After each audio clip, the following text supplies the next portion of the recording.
الحمدللہ وکفا وسلام علی عبادہ الذین اصطفیٰ اما بعد فاعوذ باللہ من الشیطان الرجیم بسم اللہ الرحمن الرحیم۔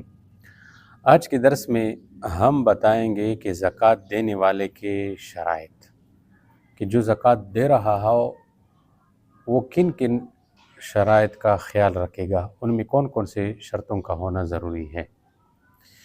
تو سب سے پہلی بات یہ ہے کہ زکوٰۃ دینے والا مسلمان ہو، لہٰذا کافر پر زکوٰۃ نہیں ہے۔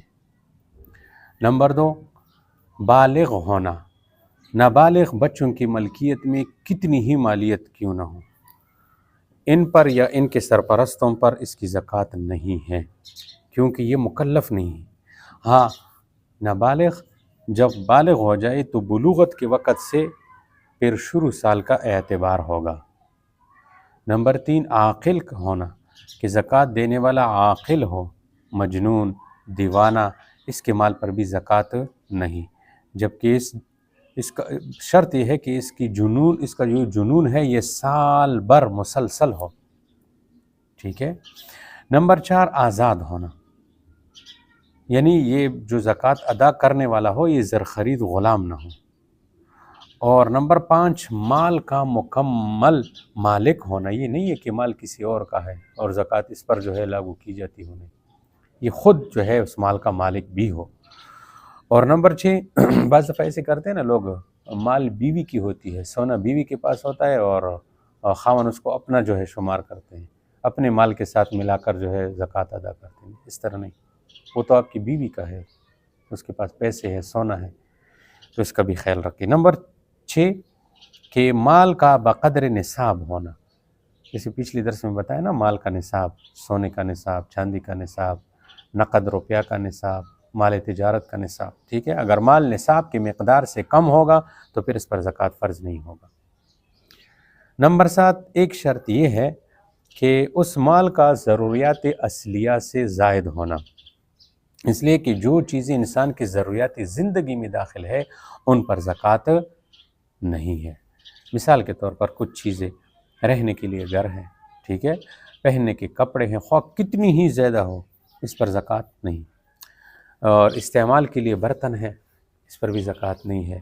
فرنیچر ہے، استعمال کے لیے گاڑی رکھی ہے، موٹر سائیکل ہے، فریج ہے، واشنگ مشین ہے، موبائل ہے، سلائی مشین ہے، زیر مطالعہ کتابیں ہیں، قالینیں ہیں، ماہانہ اخراجات ہے، ٹھیک ہے، ڈائمنڈ ہے، جواہرات، موتی اور یاقوت اور زمرد وغیرہ، جبکہ یہ تجارت کے لیے نہ ہو، اگر تجارت کے لیے رکھو پھر تو ظاہری بات ہے۔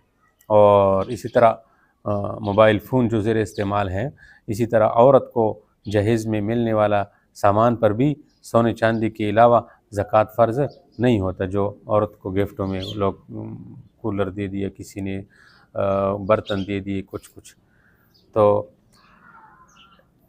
تو یہ بات بھی آپ حضرات کے سامنے آئی کہ ضروریات اصلیہ ان پر بھی زکوٰۃ نہیں ہے۔ اسی طرح اس مال پر جس مال کی آپ زکوٰۃ نکال رہے ہو، اس کے لیے ایک شرط سال کا پورا ہونا بھی ہے، کہ سال گزر جائے، سال بھر گزرنے سے پہلے کسی مال پر زکوٰۃ نہیں ہے۔ اچھا، یہاں یہ بات جو ہے یہ ضرور ذہن میں رکھے کہ زکوٰۃ میں قمری سال کا اعتبار ہے، شمسی کا نہیں۔ قمری سال وہ ہے جو چاندی کے مہینوں سے پورا ہو، یعنی رمضان سے رمضان، ٹھیک ہے، یا شعبان سے شعبان، یہ تو صحیح ہے، لیکن یہ دسمبر سے دسمبر یا جنوری سے جنوری یہ صحیح نہیں ہے، کیونکہ اس میں 10 دن کی تاخیر تو ہر سال ہو ہی جاتی ہے۔ اس کے علاوہ 36 سال میں ایک سال پھر زکوٰۃ کم ہو جائے گی، جو اس بندے کے ذمہ پھر رہ جائے گی۔ اور اسی طرح زکوٰۃ فرض ہونے کی ایک شرط یہ بھی ہے کہ مال بڑھنے والا ہو، جیسے تجارتی مال یا سونا چاندی یا مویشی وغیرہ۔ یہاں ایک بات واضح رہے کہ نقد روپے بھی سونے چاندی کے حکم میں ہے، ٹھیک ہے، لہٰذا اگر کسی کے پاس 52.5 تولے چاندی کی قیمت کے برابر نقد روپیہ موجود ہو، نقد روپیہ پیسے موجود ہے، تو اس پر بھی زکوٰۃ پھر فرض ہے۔ تو یہ جو ہے شرائط بیان کی گئی کہ زکوٰۃ دینے والے کے لیے کون کون سے شرائط کا ہونا ضروری ہے۔